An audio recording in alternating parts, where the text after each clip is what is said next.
Amados hermanos, es un placer saludarles nuevamente en esta hora de la tarde. Estamos profundamente agradecidos a nuestro Dios porque todavía nos ha dado la existencia para poder continuar con esta serie de estudios de la doctrina del santuario. Quiero recordarles que durante esta temporada estamos estudiando la doctrina del santuario bajo el título Vislumbres del Evangelio en la doctrina del santuario. Para hoy, ya estamos siguiendo la segunda parte de nuestro sistema de estudios. Estamos estudiando vislumbres del Evangelio en la vestimenta sumo sacerdotal. Y hoy vamos a continuar con la lección número 6, el estudio número 6, que tiene un título muy importante: Vislumbres del Evangelio en el cinto de la túnica del sumo sacerdote, o del sacerdote también.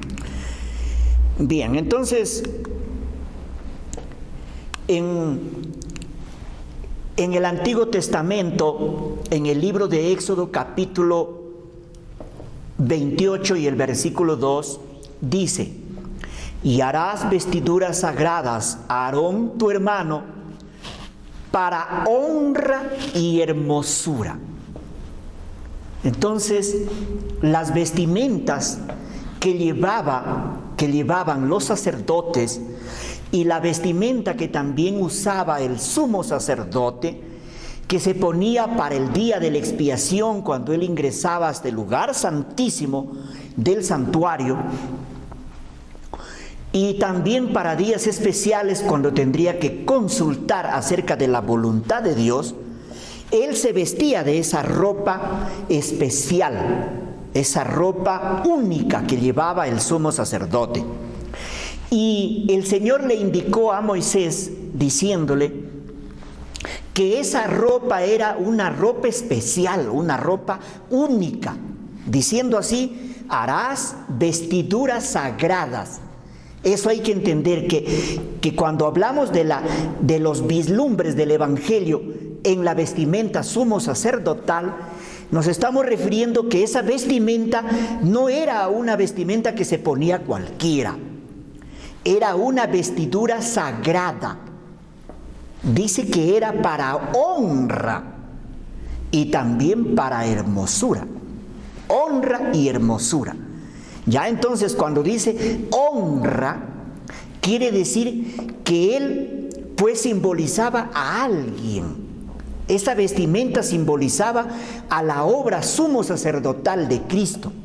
O sea, quiere decir que esa vestimenta sagrada que se vestía el sumo sacerdote, a la vista del pueblo de Israel, de las personas que la veían, inspiraba respeto, inspiraba reverencia al Creador, inspiraba también santidad y hermosura.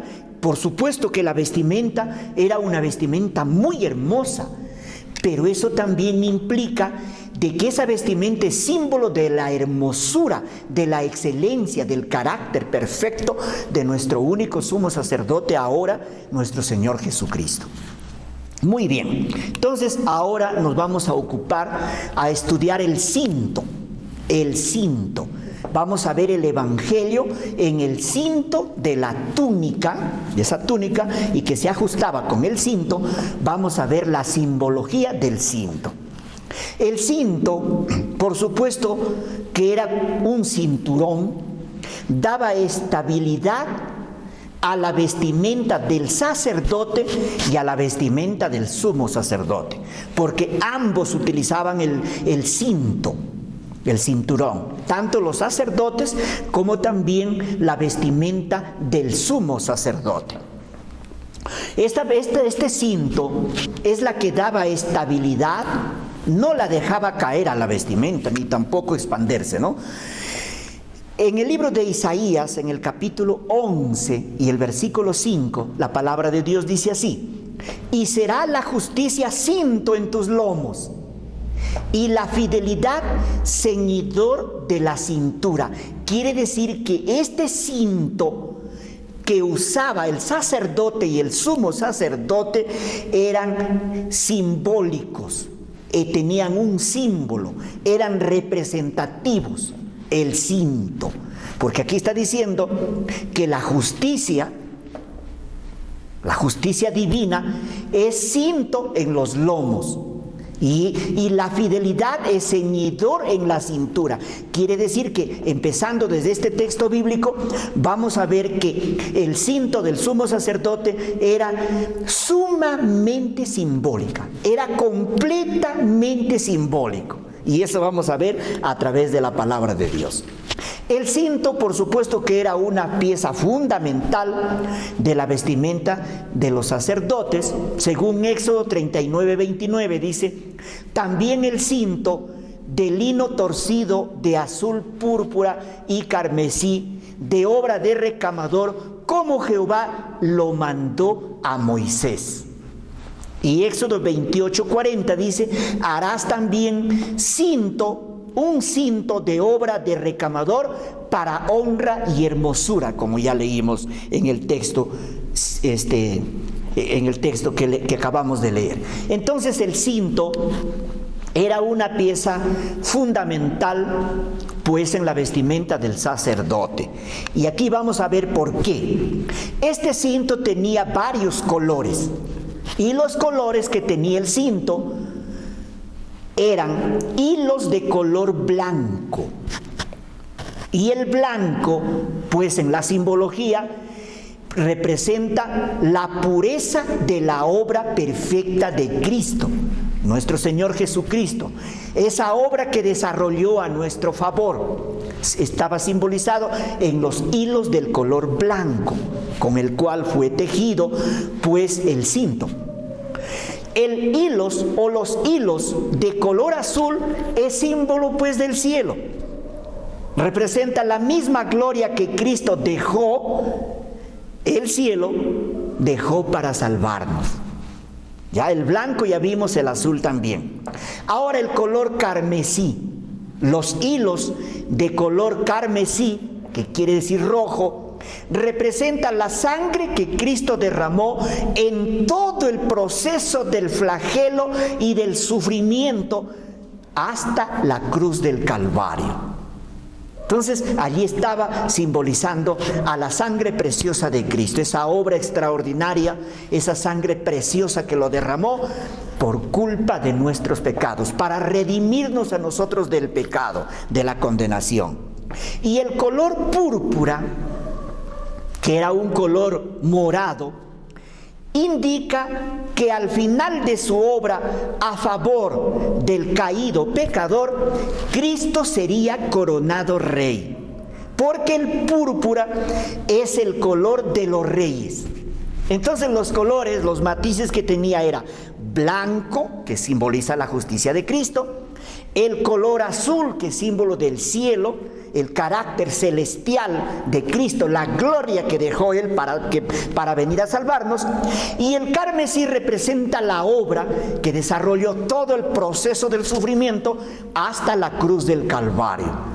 Representa la sangre preciosa de Cristo. Y el color púrpura representa que al final de todo Él es Rey de Reyes y Señor de Señores. Entonces el cinturón de varios colores que llevaba Aarón y sus hijos, pues, que ajustaba la túnica para el ceremonial del santuario, cubría y sostenía y abrazaba, pues, toda la vestimenta, ya toda la cintura del sacerdote y del sumo sacerdote. Según Levíticos 8:7 dice: y puso sobre él la túnica y la ciñó con el cinto. O sea, cuando ya al final de todo era el cinto lo que ya remataba y le daba estabilidad al sacerdote. Y el espíritu de profecía, un párrafo pequeño, dice así: estaba ceñido en la cintura por una faja de lino blanco bordada de azul, púrpura y rojo. Así dice Cristo en su santuario en la página 34. El hecho de que el cinto abrazaba toda la vestimenta la parte media de la vestimenta en la cintura del sacerdote, es símbolo de todas las verdades que enseña la palabra de Dios, de todas las verdades que el Señor ha revelado a su pueblo, a su iglesia en este tiempo final.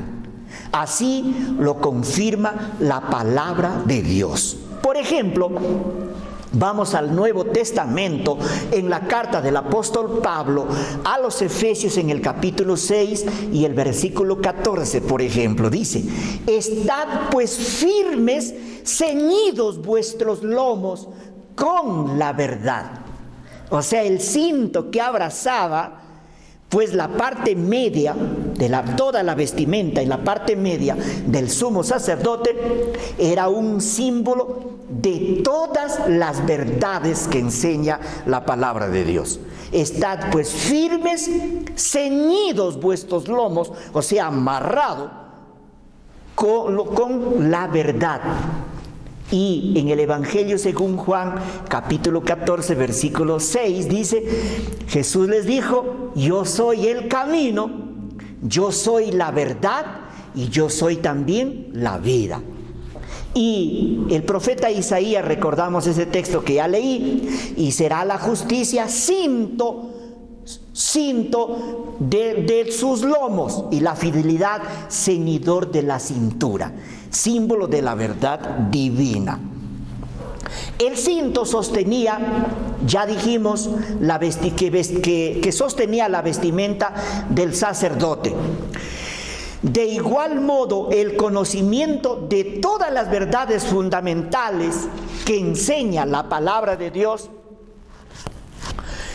sostienen al pueblo de Dios a no contaminarse con doctrinas erradas que no tienen base en la palabra de Dios. Entonces, el cinto sostenía toda la vestimenta del sacerdote. De igual modo, el conocimiento de todas las verdades fundamentales que enseña la palabra de Dios sostienen al pueblo de Dios a través de la historia. Ha sido la verdad divina revelada en su palabra que a través de la historia ha sostenido al pueblo, a la iglesia de Dios. Aún los que sufrieron persecuciones, los que fueron condenados a muerte de distintas maneras, algunos quemados vivos y algunos pues desgarrados por las muelas de los animales salvajes, no claudicaron contra la verdad, porque la verdad les sostenía espiritualmente. Ellos estuvieron dispuestos a perder la vida que renunciar a la verdad. Eso lo hemos visto, por ejemplo, en la experiencia de Martín Lutero, en la experiencia de los reformadores de la Edad Media, en la experiencia de Juan Hus y muchos más. Entonces, el conocimiento de todas las verdades fundamentales que enseña la palabra de Dios debemos saberlas. ¿Por qué? Porque esto es lo que nos va a sostener en este tiempo de las distintas contaminaciones en doctrina que existe en el mundo religioso, y que muchos van a claudicar, muchos van a apostatar a la fe justamente por no tener el cinto de la verdad en su mente, en su vida. Según Apocalipsis 14:4, dice: estos son los que no se contaminaron con mujeres, pues son vírgenes en cuanto a doctrina. Y en la carta a los Efesios recordamos este texto que dice: estad pues firmes, ceñidos vuestros lomos con la verdad. Muy bien, el cinto entonces es una representación, es un símbolo de la verdad divina que el Señor ha dado a su iglesia, que el Señor ha revelado a su pueblo, a sus hijos. Y como resultado de haber permanecido fundamentado en la verdad, tendremos el gozo de entrar en la patria celestial en el día final. Por eso dice: estos son los que no se contaminaron con mujeres, con doctrinas erradas, pues son vírgenes. Y al estar firmes, ceñidos con la verdad, como resultado,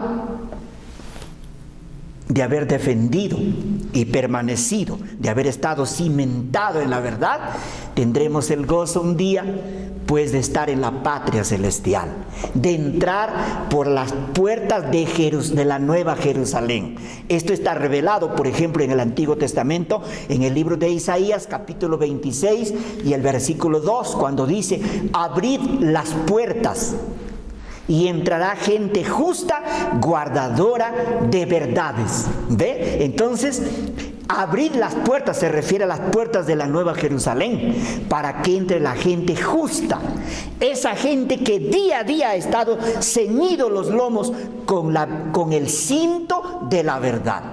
O sea, el cinto, estudiar el cinto, pues, que ajustaba la ropa del sumo sacerdote, es fundamental para comprender la verdad y un día estar entrando por las puertas de la ciudad celestial.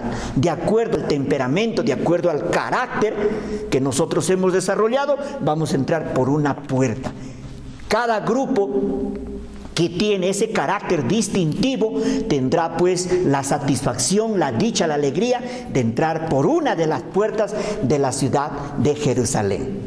O sea, la tarea entonces del predicador, de todo predicador, no es llenar la iglesia. Leí en estos días, ¿no?, en una publicación, que la tarea de todo predicador no es llenar la iglesia, sino llenar el cielo, ya de creyentes. Por eso se debe predicar, dice, la verdad. No debemos predicar vanidades, sino siempre debemos predicar la verdad que enseña la palabra de Dios, bien fundamentado con la palabra de Dios, porque está simbolizado en el cinto. Ahora, ¿y cuáles son esas verdades que enseña la palabra de Dios?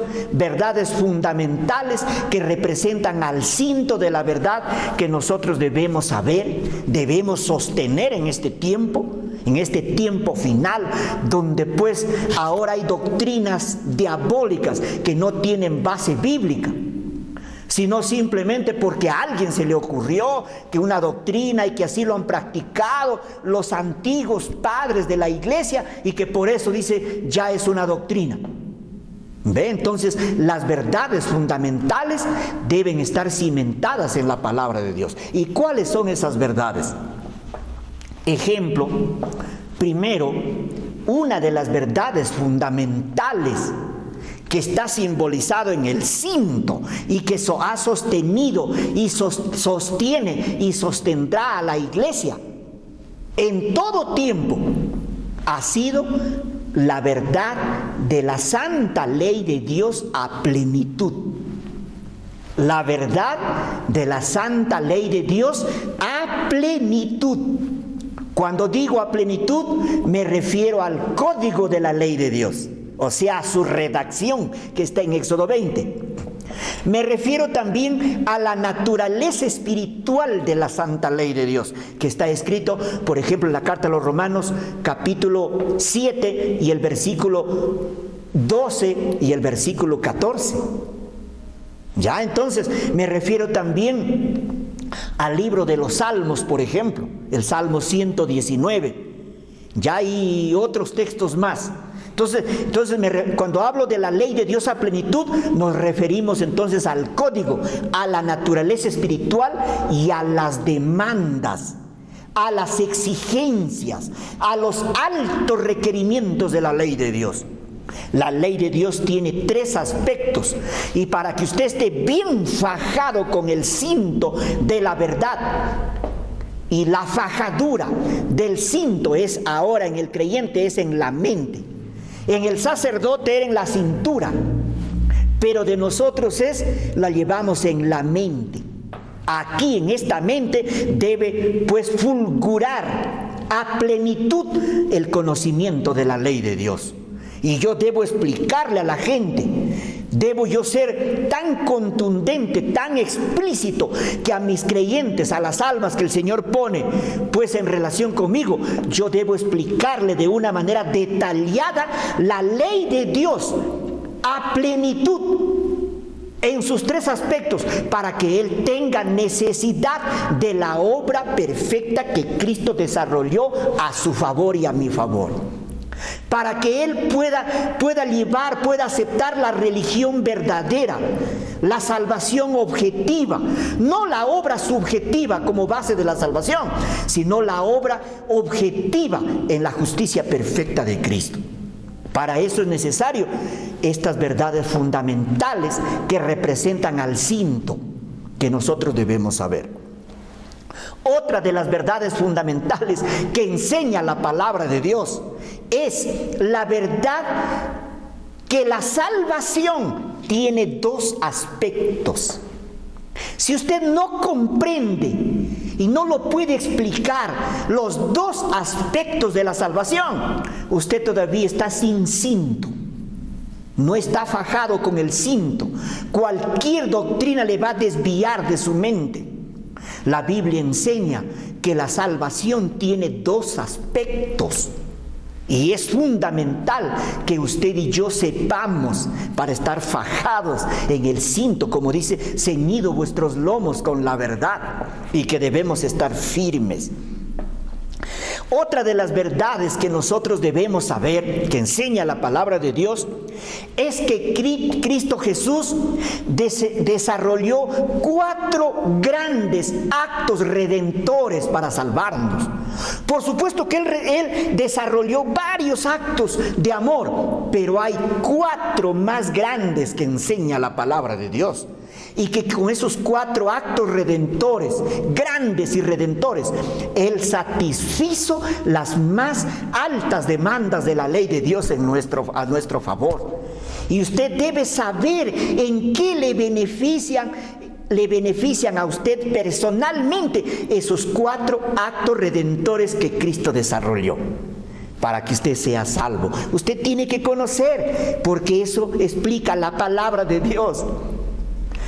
Además, también debemos conocer la verdad de la doctrina de la justicia por la fe. La verdad de la justificación por la fe, que es una verdad que se ha perdido de vista.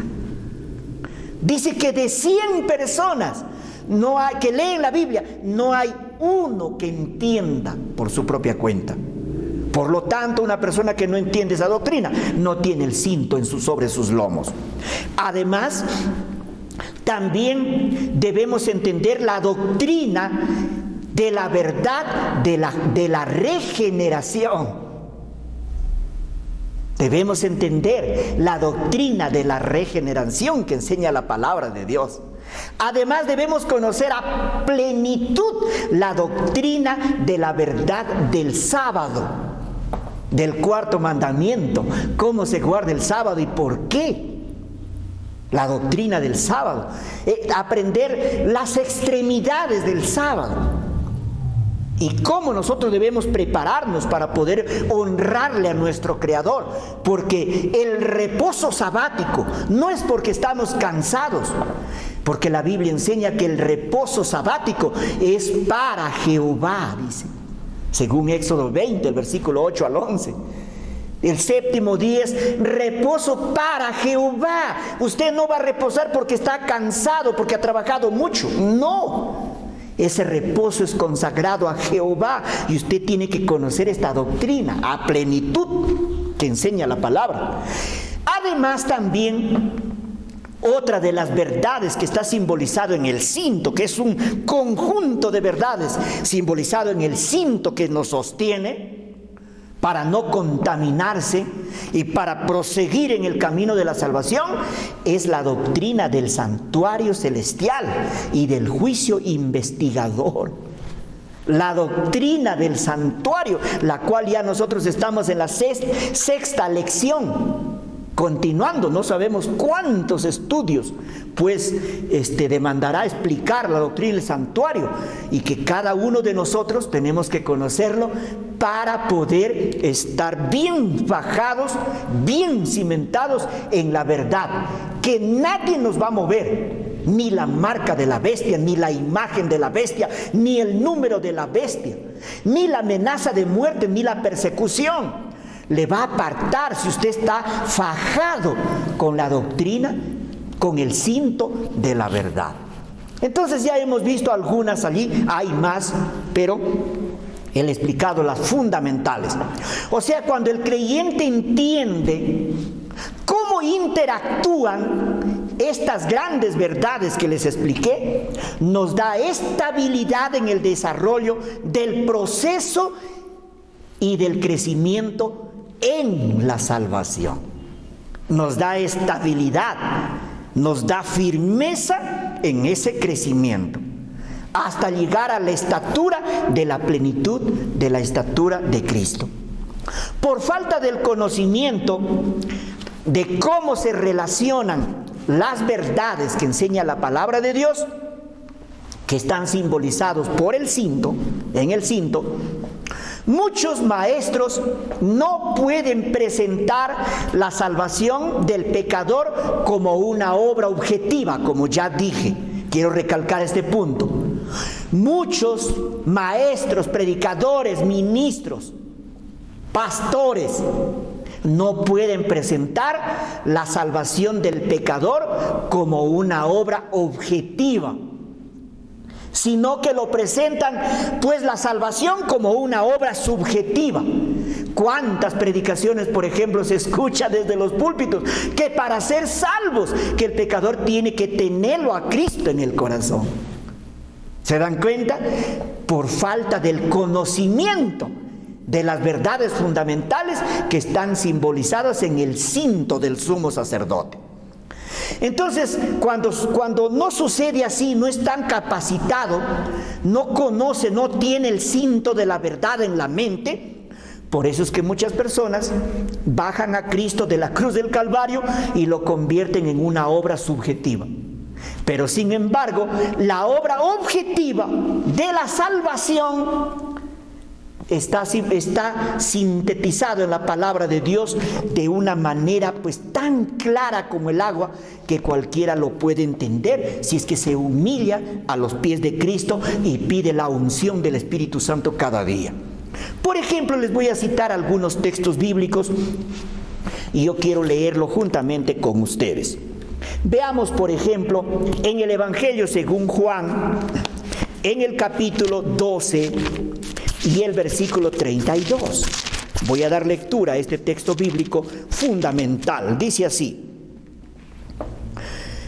y yo, si fuere levantado de la tierra, a todos atraeré a mí mismo. Este texto bíblico se refiere a la obra objetiva. Cuando hablo de la obra objetiva, me estoy refiriendo a la obra que Cristo desarrolló fuera de nosotros, que es la base fundamental de nuestra salvación.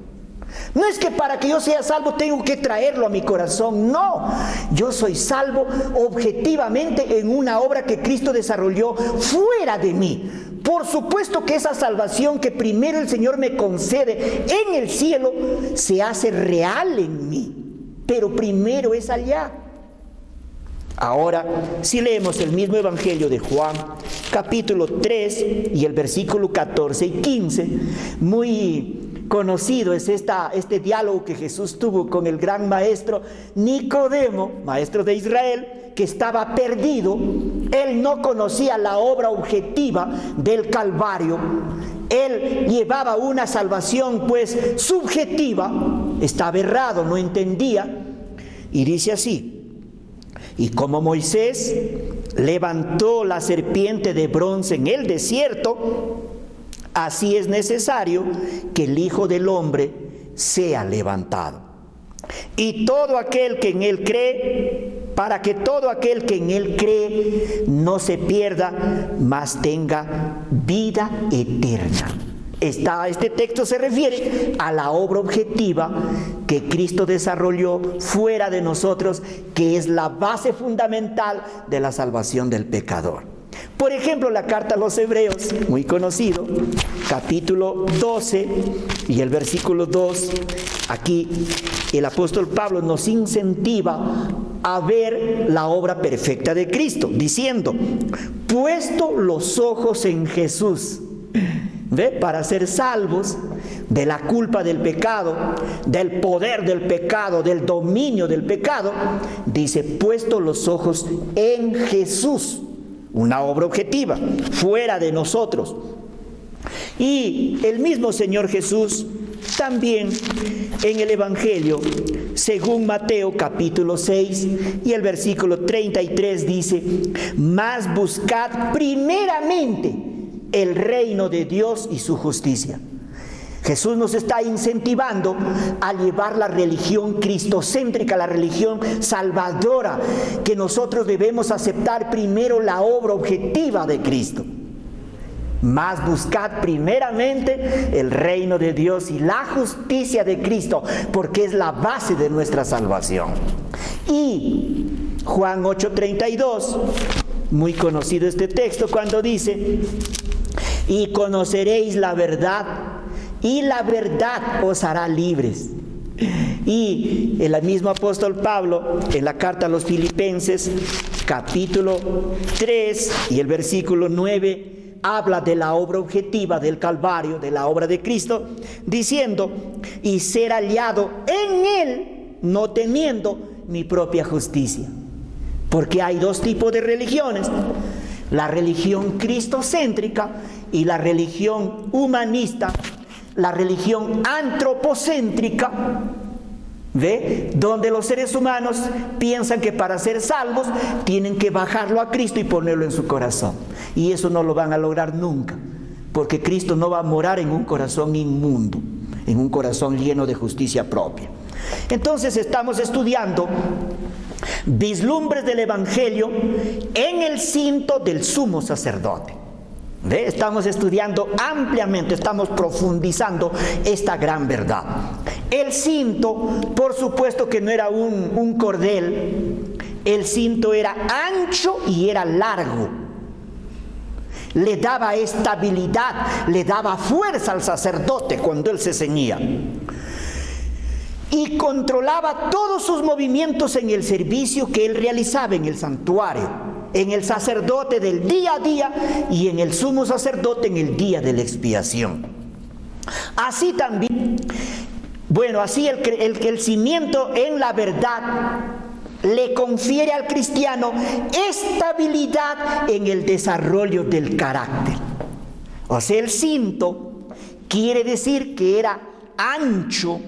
Y cuando uno en verdad se pone para cargar, por ejemplo, un peso, un cargador tiene toda la fuerza necesaria que puede poner sobre sus hombros el doble de su cuerpo.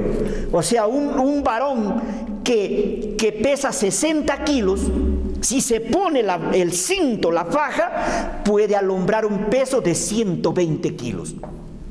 Eso da fuerza y estabilidad. De igual modo,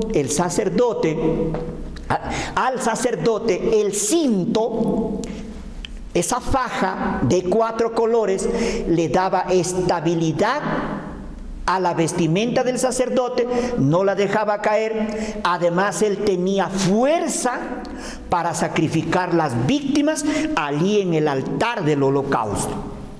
El altar del holocausto era un mueble que medía 3 metros al cuadrado por 1,80 m de alto. Y allí se sacrificaban toros, bueyes, y el sacerdote necesitaba fuerza. Así también entonces el conocimiento de cómo interactúan las verdades nos da poder para presentar el Evangelio de salvación al mundo. Por eso el apóstol Pablo escribió en la carta a los Romanos capítulo 1 versículos 16 y 17 diciendo así, vamos a revisar este texto bíblico muy bonito. Carta a los Romanos, capítulo 1, es bueno, claro, lo sabemos de memoria un poco, pero es bueno leerlo mejor la palabra de Dios. Porque no me avergüenzo del Evangelio, porque es poder de Dios para salvación. Entonces, así como el sacerdote tenía esa fuerza, esa firmeza para poder presentar las víctimas sobre el altar del holocausto, en el atrio del santuario, así también el creyente que tiene el conocimiento, cómo interactúan, cómo se relacionan las verdades que enseña la palabra, nos da poder de presentar el evangelio de salvación. Porque en el evangelio, dice aquí, la justicia de Dios revelada en su santa ley y la justicia desarrollada en la persona, en el carácter de Cristo, dice, porque en el evangelio la justicia de Dios se revela por fe y para fe. Como está escrito, más el justo por la fe vivirá. Además, el conocimiento de la verdad completa que enseña la palabra de Dios, ceñida en la mente del creyente, y la práctica de la verdad, porque la verdad no solamente debe ser conocitiva, la verdad también tiene que ser memorizada, y la verdad tiene que ser enseñada, y la verdad tiene que ser aplicada en la vida práctica del creyente. Esto nos da estabilidad en el desarrollo en la salvación. ¡Qué grandeza! Entonces estamos estudiando vislumbres del evangelio en el cinto del sumo sacerdote. Segunda de Pedro 1, 10 y 11 dice: por lo cual, hermanos, tanto más procurad hacer firme vuestra vocación y elección, porque haciendo estas cosas no caeréis jamás.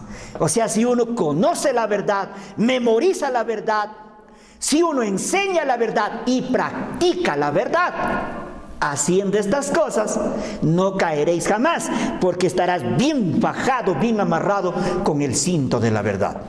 Porque de esta manera os será otorgada amplia y generosa entrada en el reino eterno de nuestro Señor y Salvador Jesucristo. O sea, el Señor no lleva a una persona que tiene un cinto que por ahí podrido y que se arranca cada rato, sino una persona que tiene toda la verdad y que él también lo ha practicado, lo ha aplicado a su vida. Bien, ahora pasamos a un punto más. Ya hemos visto entonces vislumbres del evangelio en el cinto. Ahora veamos vislumbres del evangelio en el manto azul del sumo sacerdote. El manto azul era la base donde se afianzaba el efod del sumo sacerdote.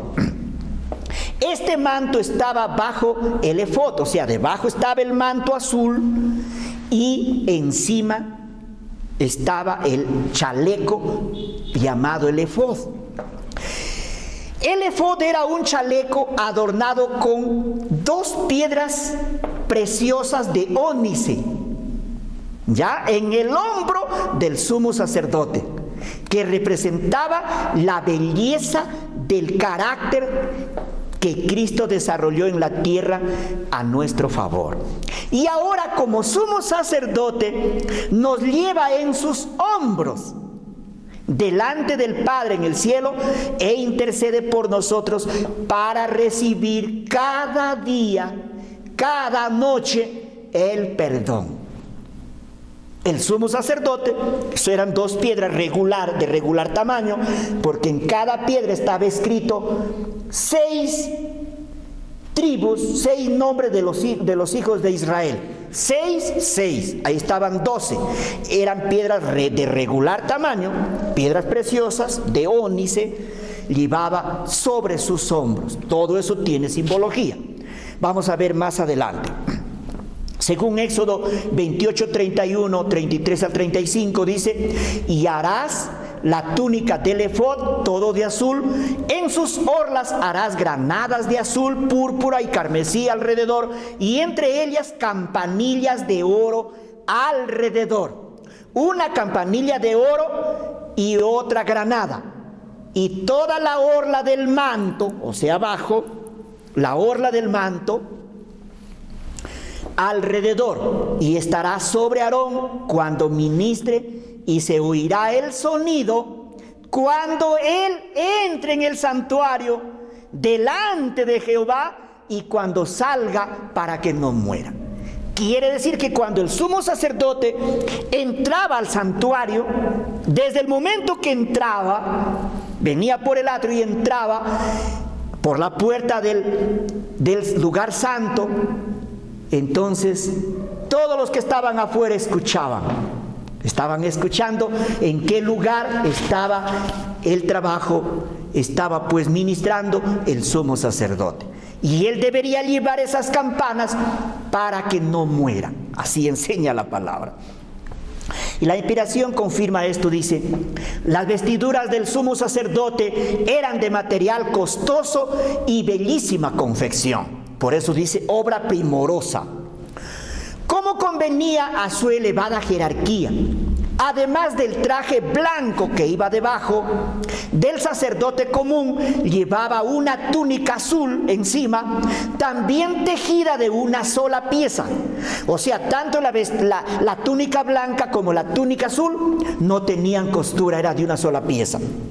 El borde del manto estaba ornamentado con campanas de oro y granadas intercaladas una a una, de color azul, púrpura y escarlata.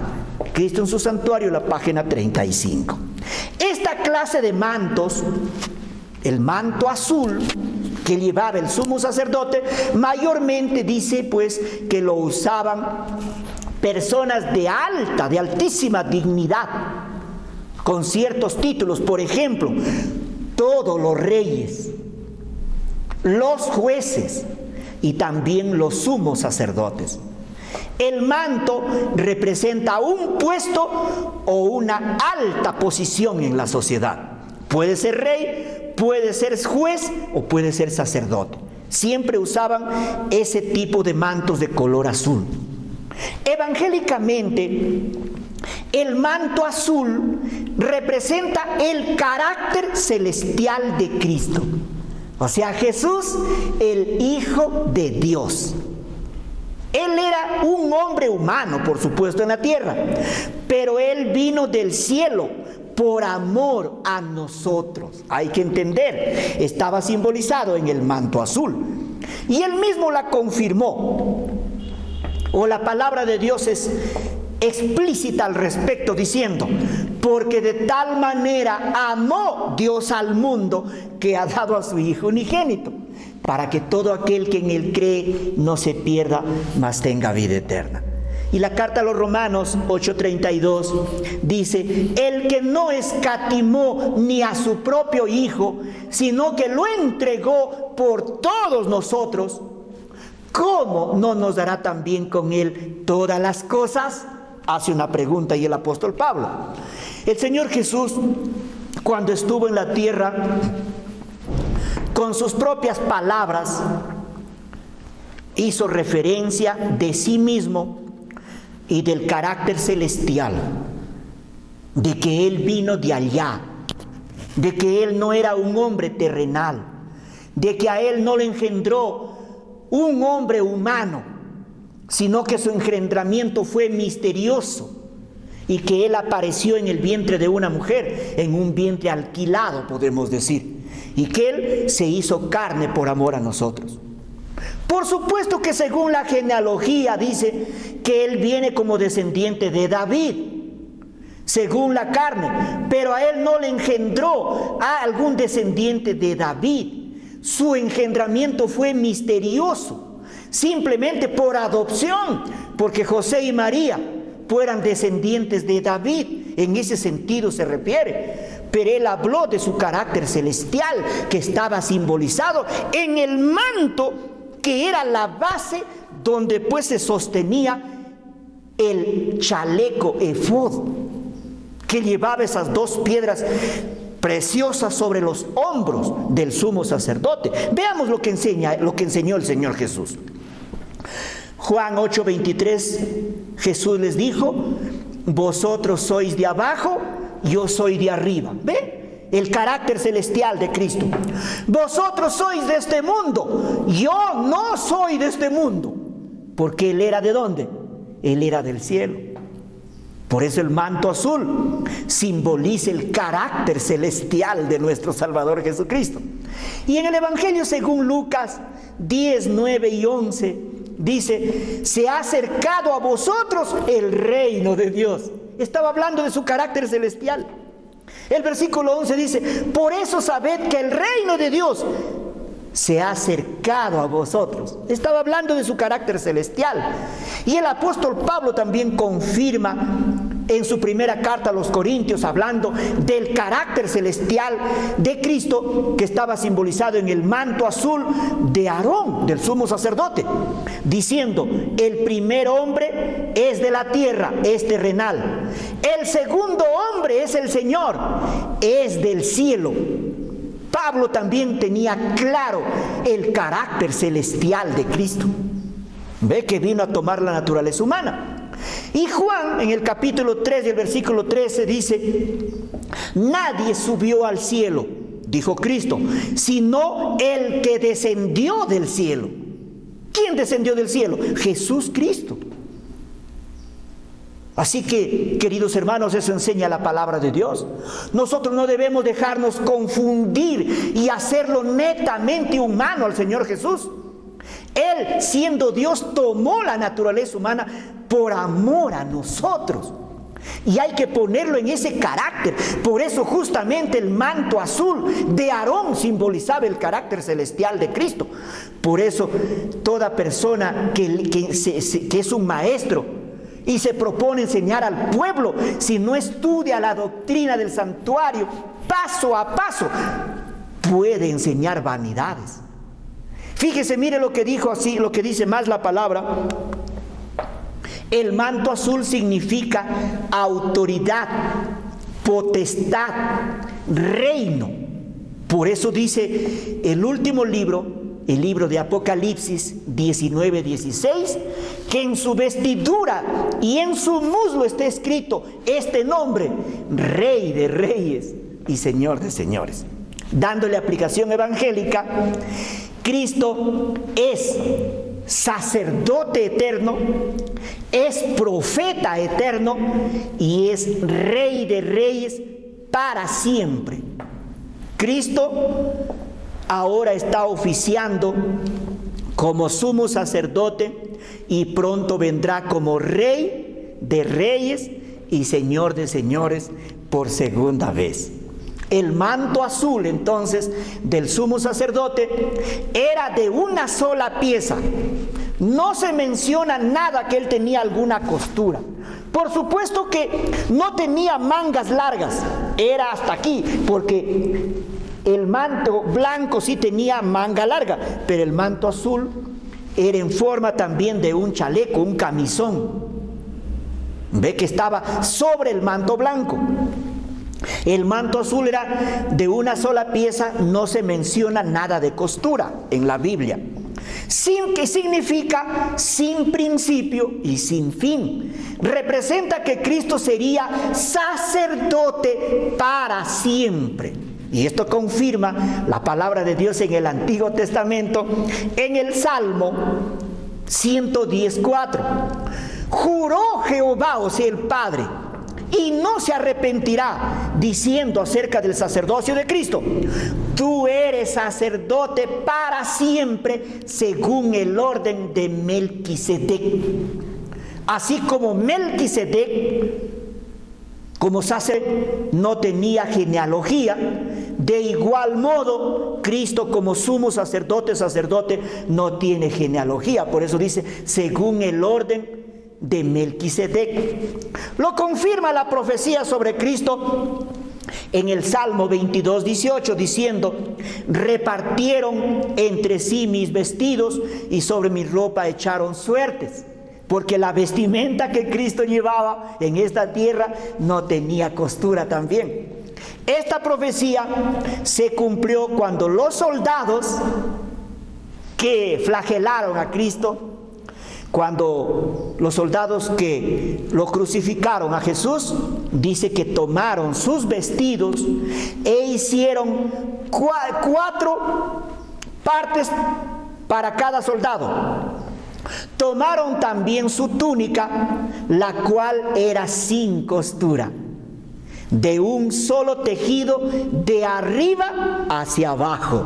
Entonces dijeron entre sí: no la partamos, Si no, echemos suerte sobre ella a ver quién será.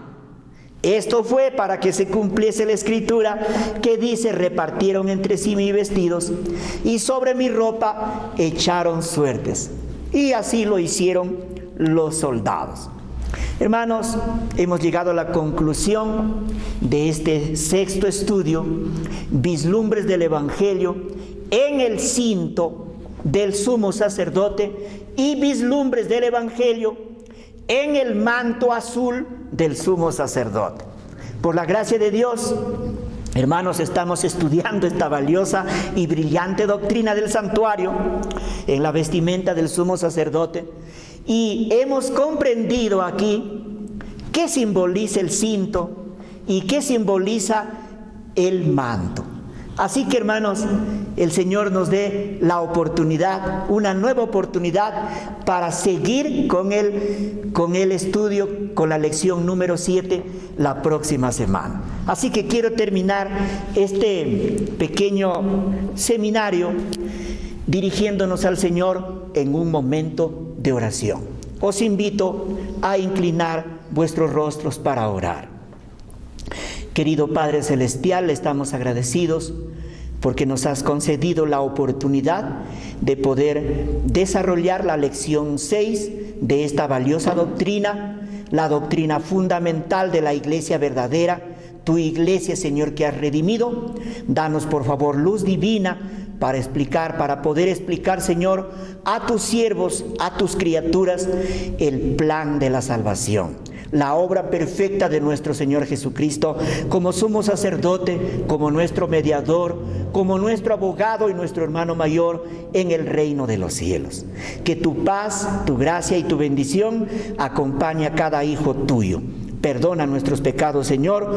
No somos dignos de pedirte esta gracia, pero concédenos por medio de la justicia de nuestro Señor y Salvador Jesús. Amén.